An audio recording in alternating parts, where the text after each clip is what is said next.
Everyone, and welcome to today's Explainer. I am absolutely thrilled to be here with you, because today we're talking about a literal superpower. And no, I don't mean flying or shooting lasers out of your eyes. I'm talking about a real-world superpower that you actually possess right at this very moment. It's called mercy.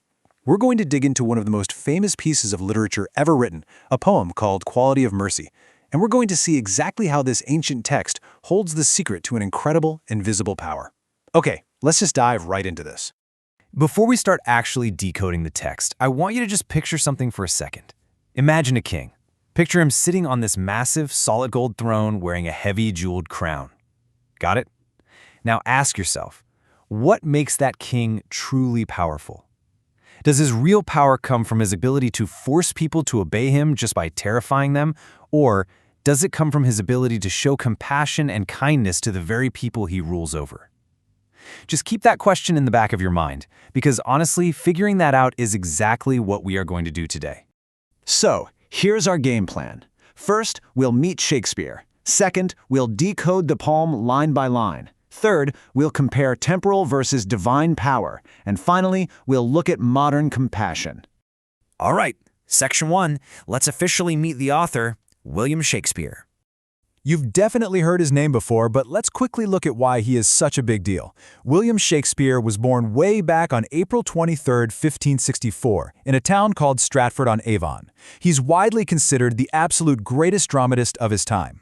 We're talking 154 sonnets and over 30 plays, including the heavy hitters you probably know, like Romeo and Juliet, Hamlet, and Macbeth. But here is the craziest part. Shakespeare actually invented thousands of English words, literally words you and I use every single day. He gave us words like birthplace, bloodsucking, and even schoolboy. He was an absolute master of the English language. So when he picked words to describe the concept of mercy, you'd better believe he picked the absolute best ones. Moving right along to Section 2, Decoding Quality of Mercy.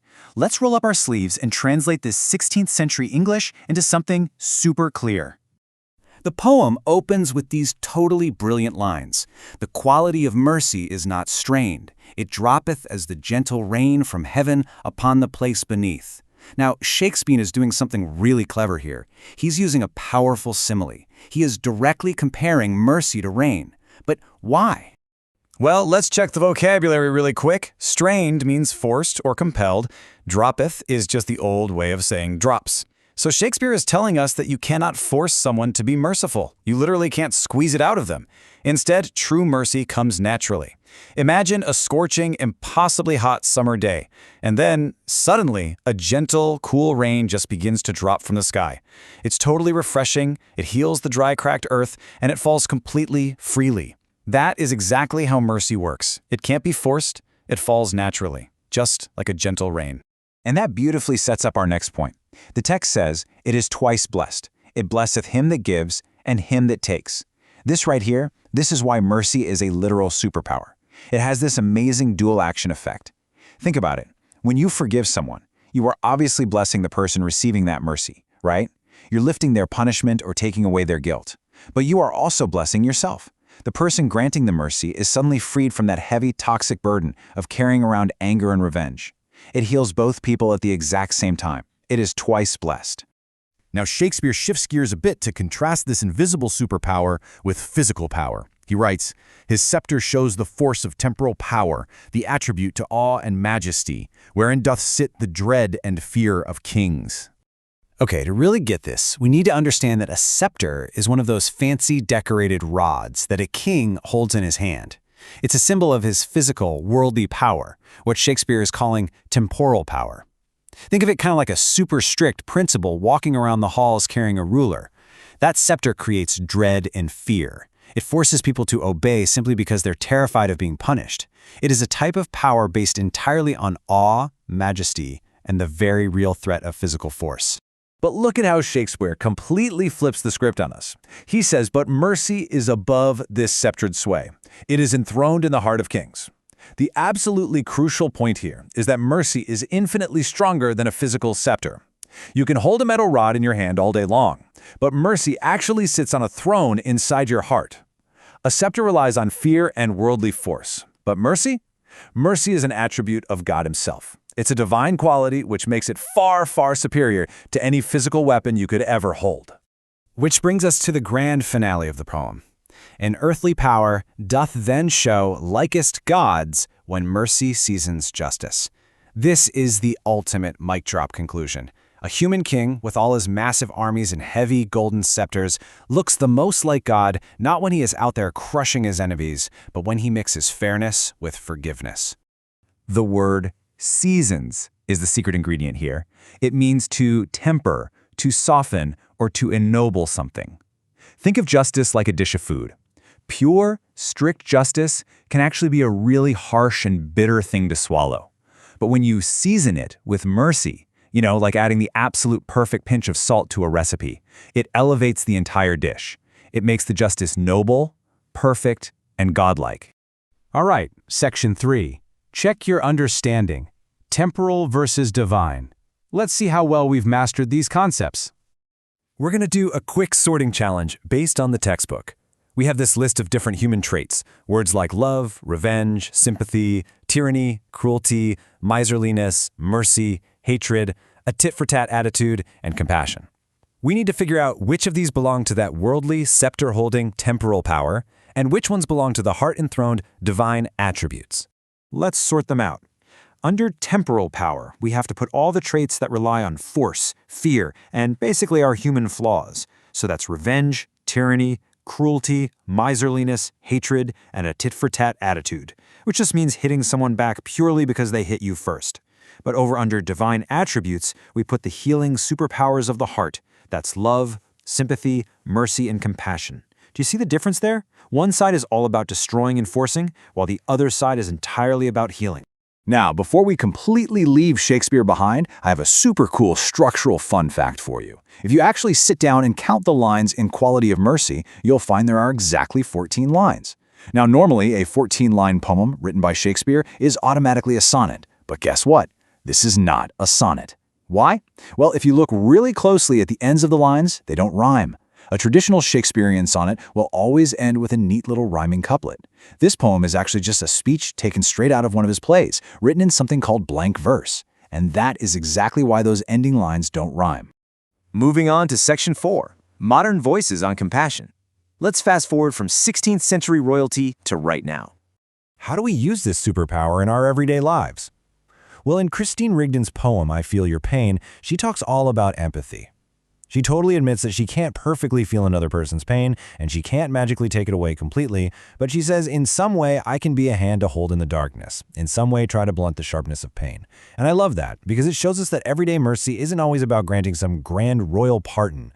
Sometimes the absolute biggest superpower of mercy is just sitting quietly in a room with a friend who is going through a really hard time and letting them know they aren't alone in the dark.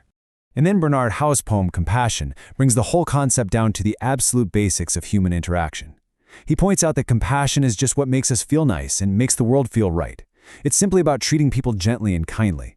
Honestly, it's as simple as using the word please to put someone at ease, or just saying thank you to let people know you genuinely care about them. Every little deed like that makes the whole world a better place to live in. It's that exact same twice-blessed concept Shakespeare was talking about, just applied to your classroom or your family's dinner table. So, we've gone on quite a journey today, from Shakespearean kings learning how to temper strict justice, all the way down to just saying a simple thank you to a friend in the hallway. But the core message, it is exactly the same. True power does not come from forcing people to do what you want. It comes from having an open, compassionate heart. So I'm going to leave you with this final thought. You possess an incredible, invisible superpower right now that heals both the giver and the receiver. How are you going to practice the twice-blessed power of mercy in your own life today? Thanks so much for joining me on this explainer, and keep learning. All right, let's get right into it. I am incredibly excited to guide you through this explainer. Think of me as your insider, your veteran board exam evaluator. Today, we have one massive, high-stakes goal, completely cracking the SSLC 31E English Second Language paper. And we're zeroing in on William Shakespeare's Quality of Mercy. We are going to look at exactly what examiners are hunting for on your answer sheets, using the official evaluation schemes to make sure you literally maximize every single mark. So let's dive right in. So here's our roadmap for the session. We aren't just going to sit here and casually read a poem. We are doing a highly strategic, weightage-based breakdown of exactly how your marks are awarded. We're hitting the 4-mark memorization jackpot, cracking those 2-mark extract questions, digging into the essential board value points, dodging the 1-mark MCQ traps, and finishing up with some crucial evaluator error prevention.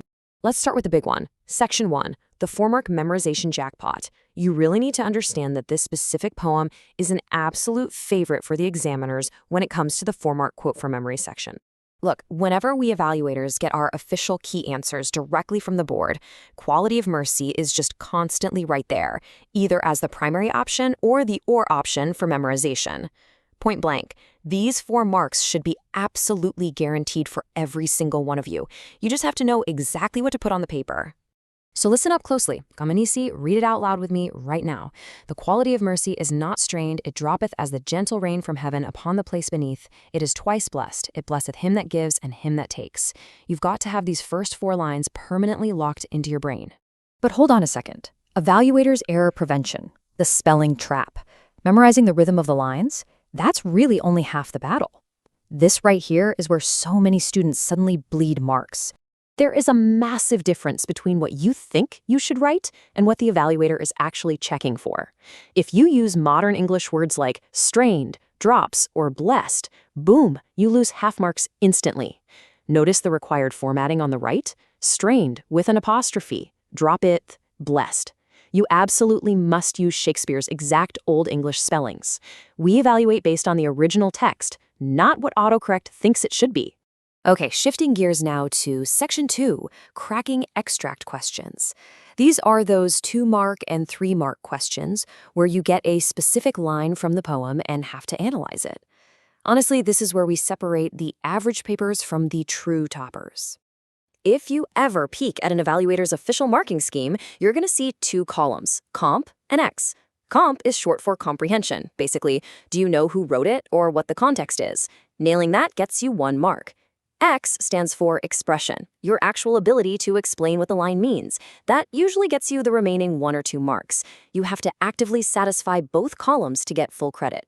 Let's look at this specific quote, because it's an absolute favorite for examiners. An earthly power doth then show likest gods when mercy seasons justice. If you see this pop up on your exam paper, how exactly do you secure every single mark? The trick is writing exactly what the official key demands. You need to hit these points. When earthly power is filled with mercy, it becomes divine power. Or, a king's judgment should be seasoned with mercy. And, earthly judgment becomes like God's judgment. If your answer contains these exact concepts, you get your full expression marks. It's really that simple. Which leads us perfectly into Section 3, essential board value points. Look, we evaluators, we don't have time to read long, rambling paragraphs. We are actively scanning your answers for specific value points. Think of this like the evaluator's checklist. If the specific bullet points we are about to go over aren't physically written in your descriptive answers, you aren't getting the full 2 marks. I don't care how beautiful your handwriting is or how long your paragraph is. So, here is the master list straight from the 31E key answers. Commit these exact phrases to memory right now. Gentle rain from heaven, twice blessed, blesses who gives and who receives, stronger than the scepter, enthroned in the heart, an attribute to God himself. If you just connect these phrases into full sentences, your answer will perfectly match my answer key. Next up is Section 4, the 1-mark MCQ traps. Objective questions are literally designed to be tricky. They test your vocabulary, how well you sort concepts, and your grip on poetic devices. For instance, the textbook explicitly asks you to classify traits into 2 buckets: temporal, which means worldly power, and divine attributes. If a multiple-choice question asks you to identify a symbol of temporal power, you're looking for words like scepter, crown, force, awe, dread, or threat. But if they ask for divine attributes, look for mercy, gentle rain, or something being enthroned in the heart. Please don't let them trick you by mixing these up in the options. Oh, and we definitely can't talk about 1-mark traps without talking about figures of speech. The textbook's Read and Appreciate section points directly to the first 2 lines of the poem. It droppeth as the gentle rain from heaven. Because Shakespeare uses the word as to compare mercy to gentle rain, this is a classic simile. If they ask for the figure of speech for this line, you now know exactly what bubble to fill in. Moving right along to section 5, a quick but totally necessary stop. Know the author. Every now and then, 1-mark questions pull directly from the author's background provided at the very end of the chapter. Here are the fast facts you need for William Shakespeare, born April 23, 1564, in Stratford-on-Avon. He's widely regarded as the foremost dramatist of his time, and the numbers? He wrote 154 sonnets and over 30 plays. Just tuck those numbers, 154 sonnets, 30 plays, away in your brain just in case they show up. But wait, be incredibly careful of a massive trap set right in your own textbook. A sonnet is famously a 14-line poem, right? And Shakespeare wrote 154 of them. Now, this extract, Quality of Mercy, happens to be exactly 14 lines long. But, and this is a huge but, it is not a sonnet. The textbook specifically asks you to justify why. It's because it does not follow the ending rhyme scheme of a sonnet. It's actually just an extract from a speech in his play, The Merchant of Venice. Do not fall for the 14 lines equals sonnet trick. All right, we are nearing the end of our explainer. Let's bring it all together with our final review, the punctuation mnemonic. Because we aren't just aiming to pass here, we're playing for a perfect 100%, which means we have to sweat the small stuff. Look, normal students write out the poem using basic commas and periods, but A+ students, they use the official 31E key answer punctuation. So remember the mnemonic, SPC. Semicolon, period, colon. The word strained is followed by a semicolon. The word beneath ends with a period. And twice blessed ends with a colon. SPC. Pay attention to Shakespeare's exact punctuation to secure that absolute final half mark. And honestly, this right here is the core of our entire strategy today. You must write like an evaluator is sitting right next to you at your desk, checking off boxes on a clipboard. You aren't just writing a generic English answer. You're delivering the exact data points that the examiner's key demands.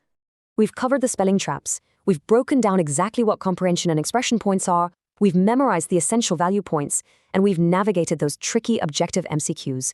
You now hold the exact scoring blueprint for Quality of Mercy. So my final question for you is, you know the traps, you have the value points, and you know exactly what the evaluators want.